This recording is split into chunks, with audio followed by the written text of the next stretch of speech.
Okay. We're recording. So what are we doing here? Here we go. It's kind of fun. Haven't done this in a while. We haven't done it. Well, I haven't done it with you forever. Long time. Mm-hmm. Yeah.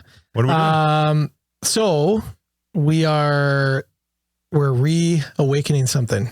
I don't even know how long ago. How long ago did we do these podcasts? Little Oak Weekly ended probably a year and a half, maybe longer. No. Like it was like COVID but killed it ended.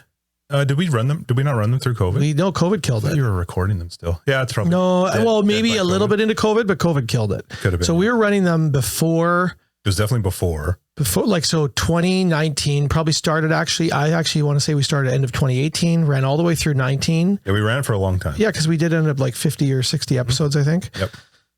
So Little Oak Weekly was a weekly podcast where I would sit down with an agent or someone like yourself, or every think the odd time we had some outside people as well. Mm-hmm. And we would kind of mostly talk about that person who we had on the show, stuff that they were doing. Yep. So that was great. Well, it lasted. We're jump starting this in a different way, and we're going to keep the name Little Oak Weekly. Yeah. Might not be weekly. Might actually be like Little Oak Often, or Little Oak Often. That's Little like. Oak Often. Mm-hmm. The goal will be weekly, but the reality is life happens, holidays happen, things like that happen. So no promises. But this is a little bit different because although I'm going to do this with people, the focus or the goal is going to be a little bit different. We'll kind of have a few segments to the show. The show won't be nearly as long. We were kind of doing like long form podcasting, like some 30, 45 minutes. Yeah. And then of course I had done a different podcast that I'm thinking of as well. Those were long. Yeah. Which is fun. Long form is fun. You get into some cool conversations, but this is going to be more like, quick 15, 20 minute kind of hits, 3 kind of major topics, news and best practice stuff, and then kind of what's coming up, and all designed to keep everybody in the brokerage connected, inform people of what they need to be informed with, deliver value. And we'll have it on like multiple platforms, so you can watch video if you're watching this, or it'll be on like the Spotify's, the Apple Podcasts, all that kind of stuff. So yeah, it will be everywhere. Yeah. So anyways, show number 1, but not technically show number 1. We've done this before, but show number 1 in the it's the pilot in the remake. So here we go. We're recording this. It's we're the Thursday before the long weekend right now. And this will get out, I'm assuming tomorrow or on the long weekend, but depends on how quickly this guy edits it. I'm gonna edit my sweaters. Anyways, we're going into the long weekend. The sun's shining again, and we're getting ramped up. We're getting ready to get ramped up for another fall. So let's dive into some news. So this past week, we did our 2nd annual Little Oak and Northstar. We won't just call it Little Oak anymore. Little Oak Northstar car show. Fort Langley Car Show. Yeah, Fort Langley Car Show. And that was a tremendous success. The first year, I want to say we had around 80 vehicles. I think this year we had closer to 100. There were over 100. Yeah, over 100. I made it out, and I got to say there's some sweet cars. I'm not really a car person. Oh, they just look cool. They look, yeah. If you told me the name, I'd be like, yeah. Cool. So you weren't a car person either. I like the car. I like cars. Yeah, totally. But I don't like... Yeah. If you lift the hood, I'd be like, all right, cool. Yeah, that's awesome. That's a powerful looking engine. Yeah, it looks pretty sweet. So the awards were put out on our Instagram. I'm not going to try to repeat them here, but it was a great show. Want to mention 2 things. Number 1, we raised $1,600 for the food bank, which was tremendous to be able to do that. Mm-hmm. And then Gloria McGalliard, I'll say your name properly, Gloria. Right? Speaking of engine, she's the engine behind she crushed it. This whole program. And so we just wanted to publicly say, Gloria, you're awesome. Thanks for doing that. A lot of work. And it is a ton of work. And, this year, as with these things, it's always hard to get people to volunteer for everything in life. And we get it. People are busy and none of us have extra time, but remember this for next year. It's a great thing to do. It's actually a lot of fun, and it's a great opportunity to connect with people and, I don't know, maybe meet new people, and that leads to business. So, mark this down, remember this for next year. And there's lots of opportunity to volunteer and be a part of the show. So, especially because there's so few volunteering. So if you're one of the ones that exactly, you're not competing with too many agents. Totally. So anyways, I'll leave it at that. It was awesome. And if you want to know more about it, talk to Gloria or Christina or Justin or David or whoever, and we'll fill you in. Yeah, talk to Gloria. Gloria's the boss. Yeah. So that's that. Also hitting the news this last week. I'm going to try not to say as much. I say a lot. I'm going to say it less. Mm-hmm. There it is again. Annual interest rate increases as mandated by our wonderful BC government. So they always drop this right around this time of year because there needs to be a 3-month timeline to be able to inform tenants of what can happen to. Oh, is that why? Yeah. I said interest rate. It's not interest rate. We're talking about the allowable rate increases on rent. Right. I said interest because I'm talking about interest rates coming up. But rent increases is what we're talking about. And the BC government. Does that change every year? Every year. And so they typically kind of follow the rate of inflation. Mm-hmm. They're generally a little bit below inflation. And then we had a couple of years in COVID where the government said, no, you can't do any rate increases, which is just absolutely asinine given what we experienced with inflation. But whatever, that's in the past. So this year, 3% is the allowable increase as of January. And it's interesting. I don't really have a whole lot to say on it. It was 3%? 3% is what was announced. Yeah. So the rental market is a very challenging place for tenants right now. And there's very different stories out there. There's stories of people who have been in their rentals for 7, 8, 9 years and they're way under market. Mm-hmm. And then there's the exact opposite. Like if you have something nice coming to market right now, it's expensive. Mm-hmm. Life's expensive. So 3% is the rate that we can go up on. Now, connected to that, I wanted to bring up that article. Yep. Do you have it? I do have it. I didn't pull it up on my computer here. I had it on my phone. You did. Do you want to go over it? Why don't you go over it? I just pulled it up on City News. I sent it to David like a week ago or whatever when it came out, but it was the landlord can increase the rent by 23.5% after a variable mortgage rate led to financial loss. And this was the residential tenancy branch that actually okayed this. So, So that was, you have it there, but I'm just going to go from memory a little bit. So a landlord locks into, I think the article said a 1.9 interest rate sometime in 2021 or something like that. And I wasn't even aware of this provision within the act, but they were able to go to the RTB and say, hey, I've got some extenuating circumstances. I don't know if that's the right word, but something to that nature. And the RTB rules in favor of the landlord arguing that he couldn't lock in to a different rate because of the penalties that would have been incurred. So his variable mortgage goes from 1.9 all the way to the moon. Yep. The cost of his monthly cost went up, I want to say like $800-900 a month or something like that. I don't know if I didn't see the details of but it was more. So he made an offer to the tenant saying, hey, would you want to pay another $500 a month? They say no. Mm-hmm. He goes to RTB, files a claim to get an increase. Yep. And what was the increase? 23.5% on top of the allowable 3%. That's right. Yeah. So when I read this article, they're saying 3.5% for the. That's last increase. Year. Oh, because they're allowing him to raise the rent for each of his 4 units. So apparently there's 4 units, but he's going to be able to raise them by 3.5%, which is the annual allowable, plus an additional 12% this year. And then next year will be whatever the annual allowed is, plus the remaining 11.5%. So what are you wondering? If I've got the number wrong for this year? I'm just saying they were saying 3.5. So I was curious, maybe if that was last year. The 2024 rent increase limit for residential tenancies is 3.5%. I was wrong. Okay. So it is 3.5, not 3%. Right. So he's going to be able to bring raise each of the 4 units to 3.5% plus. We'll have 12. To put a little graphic on the video. People are going to be listening to this going, the idiot doesn't even know what the rent increase is. It comes later. Just wait. But anyway, so it's over 2 years, that 23.5%, but it'll be the 3.5% plus an additional 12% this year. And then next year, whatever the annual allowable is, plus the remaining 11.5%. So obviously this article made the rounds. Like, I think the most people wouldn't even know that was even possible, that you could go to the RTB and do that. I didn't. I thought you would lose for sure, even if you did. 100%. Yeah. So the guy wins and media gets a hold of this. And of course they go bananas. I wonder if they're busy now at the residential tenancy brand. Yeah, totally.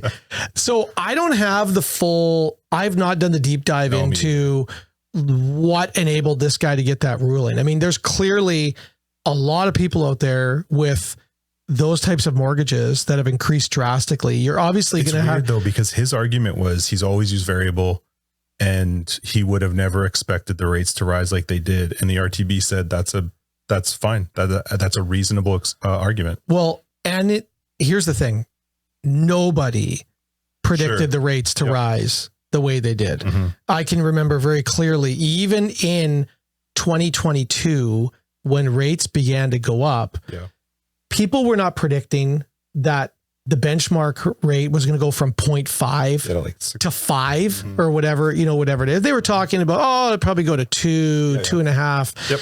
So nobody predicted it. And, but I would think there's a lot of people in his shoes that are now going like, I know, which is why we haven't heard the end of this. No, I don't. This is gonna come back again. So stay tuned on that. Interesting.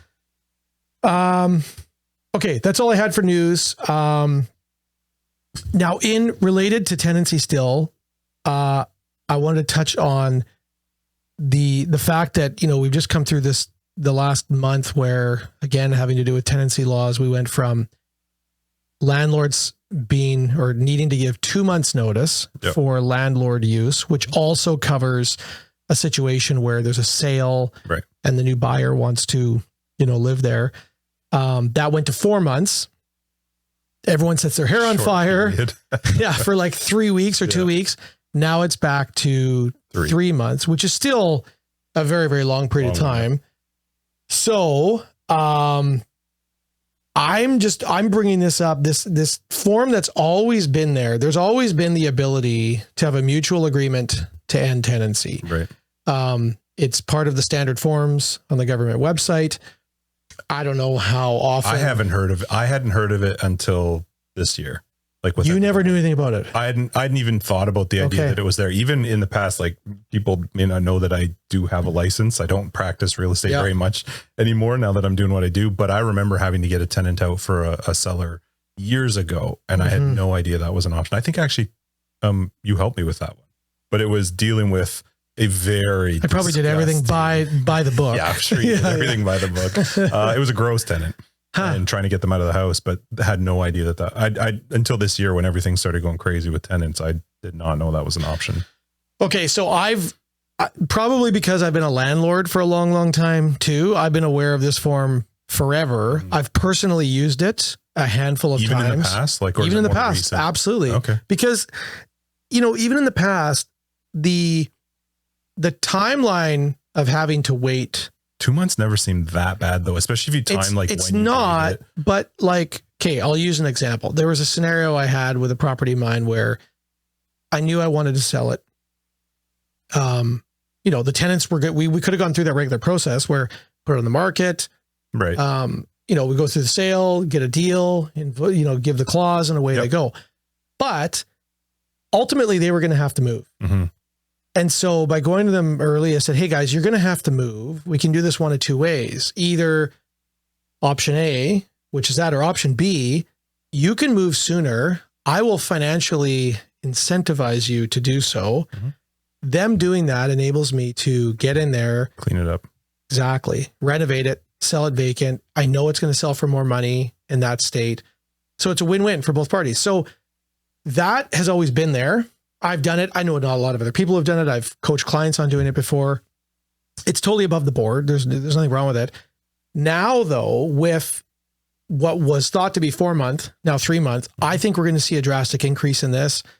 maybe it's also just, depending on who's involved in the situation, I'm a fan of them. So I have coached 3 clients in the last couple months to do this. Mhm. They've done it successfully. Tenants are happy. They've been paid more money than they otherwise would have. Mhm. And we've got access to the property much sooner. And rather than selling the property tenanted, we're now selling it vacant. Yep. And with some renovations. Mhm.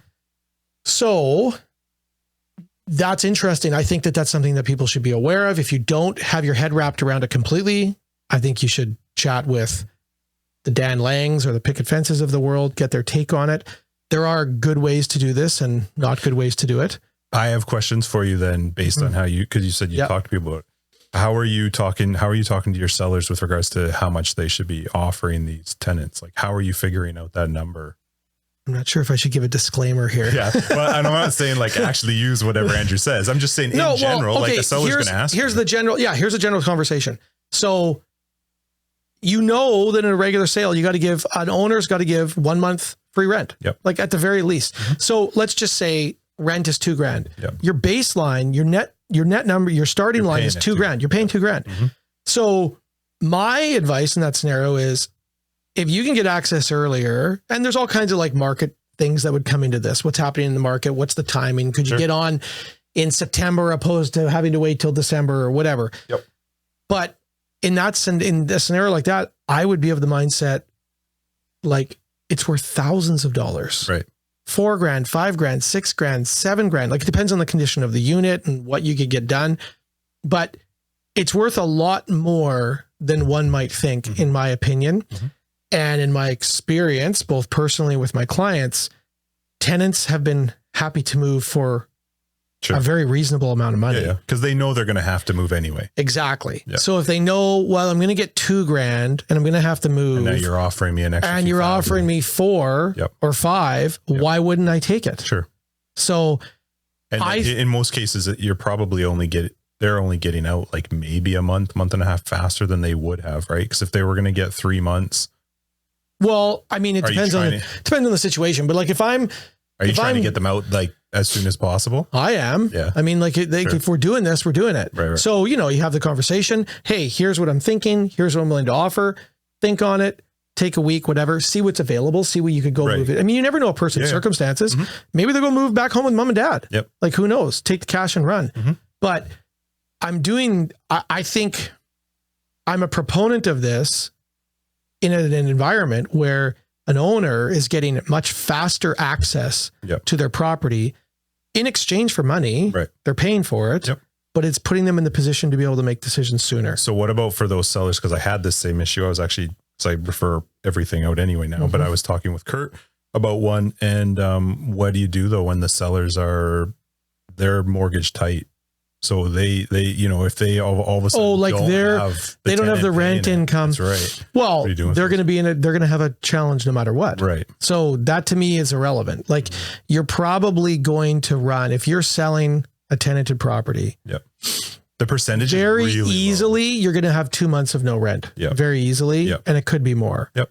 So, and it could be 3 or 4. Yep. Just because you got a deal doesn't mean closing's happening that quickly. Yep. You're having to give up a month. You're suggesting though, just like suck it up, get it all done in the beginning. So because you are more likely to sell a vacant house than a tenanted house. I saw the stats. It's pretty crazy. Well, and we're going to see like, this extra month that we now have, this net month, this is a big deal. Yep. The 2 month was like like going to 4 months was insane. Yeah. But even 90 days, because it's not just 90 days. If I'm giving you notice, it's deemed received from the end of a month. Yep. If I deliver it to you on the 10th, it doesn't start. You've got 90 days plus the 10. You basically got 4 months. Yeah. There's not a lot of end users who want to wait that long. Right. It's not impossible, but it's less likely. Yep. And so that's why I think this is going to become more common. Mm-hmm. I wouldn't doubt it if we get to a place where somewhere down the line, this hits the news cycle because more tenants are getting bought out. Which apparently out east, it is I heard there are tenants starting to like want more money. Sure. So whatever, get in early. I don't know. Who knows where it's going to go? The market will dictate what is worth what. it's not like the government isn't aware of these forms. It's their form. You know, we're not making things up here. It's been there forever. And there's ways to use it properly and improperly. And I've also been told that, I mean, I don't know. I'm just saying this is what I've been told. I've been told that tenants have signed agreements to end tenancies before and then gone to the residential tenancy board a week later and saying, I didn't understand it. I didn't want to sign it. I was under stress. I take it. Ever happened in those cases? Well, I had someone repeat a story to me about that. So I've never been in that scenario. Sure. My thought with that is like, well, don't be giving somebody money until the day they're out of your property. Sure. Yeah. Like, which you wouldn't anyway. Well, I don't know. I've seen people do dumb things before. But if you were paying them the last month's rent, you're not paying them until they're out of the house. No. The way that works, when you give note, like when you run things the normal way. Yeah. So if you're my tenant and you get notice from me, you just withhold. Oh, I just don't pay it. Right. So that functions differently. But if I'm I just get the 1 month free, basically. But if I'm agreeing to pay you, so you're saying $4,000. Yeah, you better. Even if you've signed the document, I'm not giving you the money. Yeah. You'll get the money when the place is vacant. Yep. Yeah. Interesting. Anyways, so that's kind of interesting. Stay tuned. Stay on top of that. You have an Instagram thing. Oh, you want to talk about we talked about the car show. Yeah. Instagram came out with a new feature just recently, and I think agents should try and take advantage of it. I think specifically if you're doing an event, so if you're going to an event or you're holding an event with your clients, or if you can find a way to just engage them in general. So what it is when you post a carousel, so a carousel means I'm posting more than one picture, right? That's when I'm doing this. When you swipe, right? Right. That's right. Yeah. For the Andrews, that's when you're swiping. Yeah. So that's when you post more than one picture, but you now have an option within Instagram to allow others to add to your post, which is new. So what that means is, let's say in our example, I'm going to use the car show, but you could be at an event, you could be at a park, you could be at a parade. This is brand new. It just came out. You're telling me I haven't seen it? I feel like I've seen it. If you saw it in the last 2 days. I haven't seen it. Yeah. So, but what it does is we post it, for example, on our Little Oak and Northstar post goes out. Here's the car show. You start scrolling through it. Maybe you went to the car show as well. Yeah. You get a little thing that says, do you want to add your pictures? So maybe you've got some pictures from the car show that you think you are good. Did you tag me in this post? No. And my suggestion with this is actually, so let's say you're holding an event or you're at somewhere and you shoot a video of yourself, because you should if you're doing social media, and you're saying, hey, doing my barbecue event, whatever it is. Yeah. Love to see some pictures. If you have some, make sure you share them. That's it. Shoot your video, add a couple extra pictures. Your clients they see it. It pops up in their social media. They click the button to add their own pictures. You have to approve them first. So you get a thing. Okay. So I get a notification saying Justin wants to add photos, but those photos are now being added to my post. Right. So in Instagram, you're capped to 10 pictures, but this allows you to just go. You can actually add as many as you want, but the big benefit is it actually now shares your post on that person's. Oh, interesting. So here's how we use all their followers. You're now popping up. Right. We did the test. We did the thing. I had Christina share a picture. All of a sudden, her friends were now seeing our post, even though we're not connected to her friends. So they were liking our post because of her picture, and it shows who shares the picture, and it lets them sort of be involved, but their picture gets a bit more exposure because it's coming from you. And you get a huge amount of exposure because now whatever you're posting is actually being shared with that person's friends. It's almost like running an ad, but for free. So that was going to be my next question. I was going to say, what impact do you foresee this having on Instagram ads? Well, if you can, or would it integrate with ads at all? You could still run an ad on these posts, but your biggest benefit is actually to not run an ad on this, because you want the people that are adding pictures to it, people that you know. Because so for me, if I'm an agent and I'm doing this and you are a client of mine or a friend of mine, by you doing it and then being seen by your friends, there's a better connection from me to them versus if I ran an ad and somebody who I have no idea who they are submits a picture for that thing. Doesn't really benefit me, but it is I mean, it's a great amount of exposure, Mm-hmm. and you're also making them feel like they're involved. I think you almost always would need to start off with something that tells people like, hey, share your pictures. I'm at an event, I'm doing the thing, or something stupid like, look at my dog.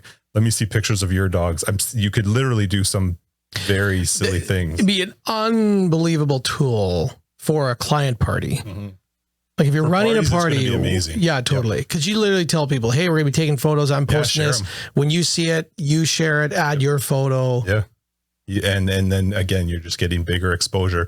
And then, I mean, you can imagine all of a sudden other people are seeing a party that you threw for your clients. Whatever. It's a very cool tool. It'll be interesting. It says new at the top, so you can't miss it. I have no idea if it's something they're planning to keep, but I would say take advantage of it. It's really cool. Love it. Okay. Coming up, we have September 11th, our first fall office meeting. We've taken a little bit of a break here during summer. Yep. That is Wednesday, September 11th, 10 a.m. in Surrey. In Surrey and on Zoom. Yep. But our first fall training session being done by David, PDP credit applicable. That's right. So it's in person only. And the cameras after the meeting are going to be turned off. Exactly. There will be no more Zoom as of the end of the office meeting. Exactly. We'll roll in. So be in person. Don't be on Zoom. Yeah. So go to Surrey, take in the office meeting in person, and then stay another hour. David is going to cover a lot of this stuff that we've just talked about some changes in the industry. He's going to hit on a lot of that as it pertains to contracts, new clauses, adjustments to clauses. He'll probably hit on some FinTrack stuff. It's also always good just to be there for you asking questions. 100%. Your question is, there's like 12 other people that want to ask the same question. So he's really good with that. It's also the start of our whole training program. He's really the catalyst for launching that. So that'll be September 11th, starting at 11 in person, self-pointed PD, whatever they're called. You get the self-directed PDP. But you should come points. for just because it's good. Yeah. Get that as a bonus. Come to see people. That's right. Get out of your house. Come see some humans. That's right. Yeah. Okay. Then the next week we launch into what we're calling our 90-day boot camp. That's being done by yours truly. That is the following Tuesday, September 17th. You'll notice a theme. We're switching back and forth between Tuesdays and Wednesdays. Am I getting that right? You are correct. And between Abbotsford and Surrey. It's all on the calendar though. If you go to the portal, you'll see it all there. 100%. But we'll be rotating back and forth. Everything we're doing throughout the fall is put a lot of thought and effort into this. It's designed to be responsive to the current market, get you guys what you need in order to be as productive and to sell as many homes as possible. It's not fluff. It's stuff that we've worked on and created ourselves with other resources that we have, of course, as well. And we're excited about it. So 90-day boot camp kicks off September 17th. I'll start it off. Ray will do the next couple sessions after that. Then I'll come in and wrap it up at the end. That's going to take us right into the end of November season, where if you've been with us for a number of years, you know that I run business planning through that time of year. So we got a lot in store starting next week. Don't miss out. And it runs all the way to June. So like if you look on the calendar, we have training. Yeah, we just haven't fine-tuned all the topics all the way through to June. That's right. But we've planned it out all the way through. There are days all the way through June, twice a month. Yeah. Next interest rate announcement, Bank of Canada, September 4th. That's in a few short days. And it'll be interesting to see what happens there. I don't really know what to say. What's going to happen? I think that the economic damage done to the economy is deeper and bigger than people anticipated or maybe thought. I think if we go another... Older, you think they're going No. They're going to keep going down. But I think the reason I say that is because if we go a quarter point, I don't think, as we've experienced with the first 2 quarter point movements, it's done basically jack squat for buyer confidence and increase in sales. In fact, our sales have continued to decrease month over month. But is that also summer?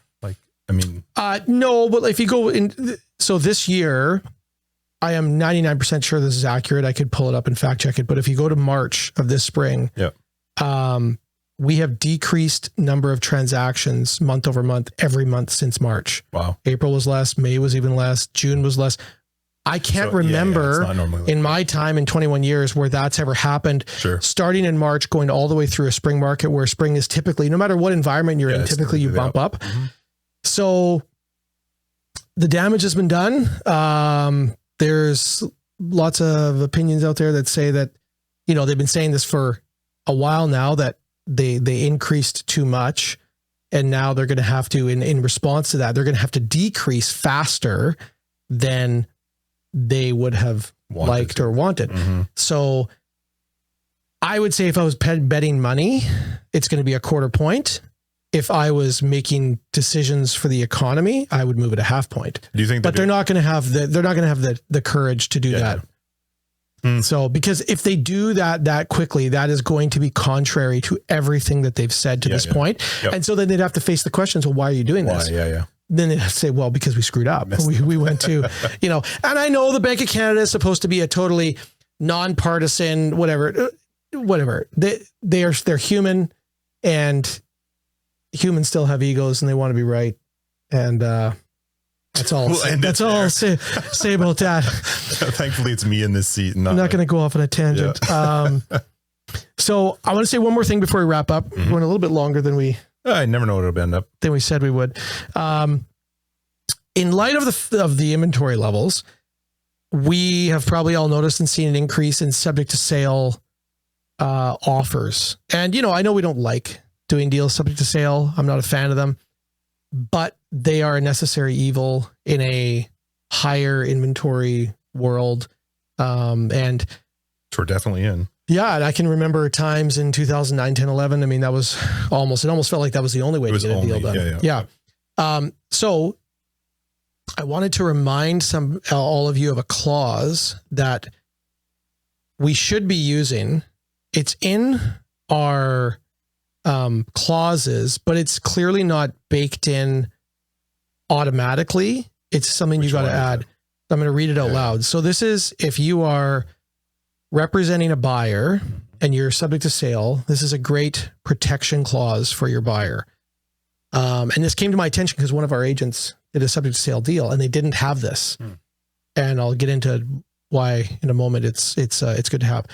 In the event that the buyer receives an accepted offer on the buyer's property located at blah, blah, blah, blah, blah, the seller agrees that with written notice from the buyer to the seller, indicating that the buyer has accepted an offer on the buyer's property, the time clause in this offer shall not be invoked by the seller for a period of, and you fill it in this case, I had 12 days, from the receipt of the said notice, provided the time clause has not already been invoked. Such notice may be delivered from the buyer's designated agent to the seller's designated agent by email and shall be deemed to have been received when proven sent on the buyer's agent's computer. That's a mouthful. Yeah. I don't know about that last part with the buyer's agent's computer. Is that what you just read? Was that from the board's clause? Is that from our office one? Do you know?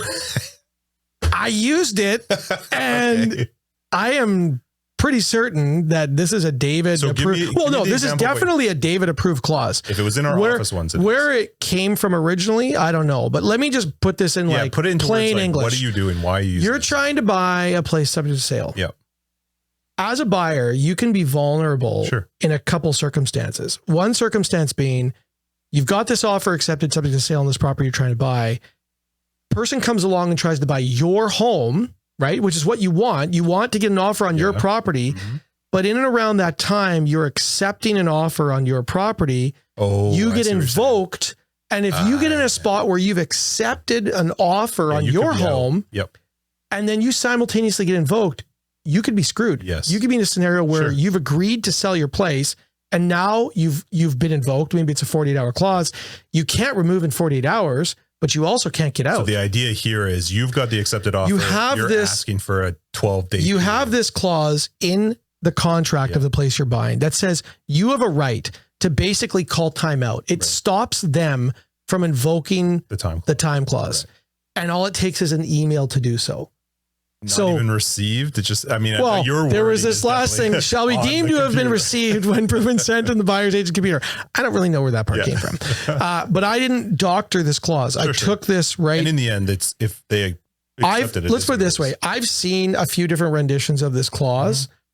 I'm sure written properly there. And I'm not saying this is improper, but like done properly, it's totally enforceable.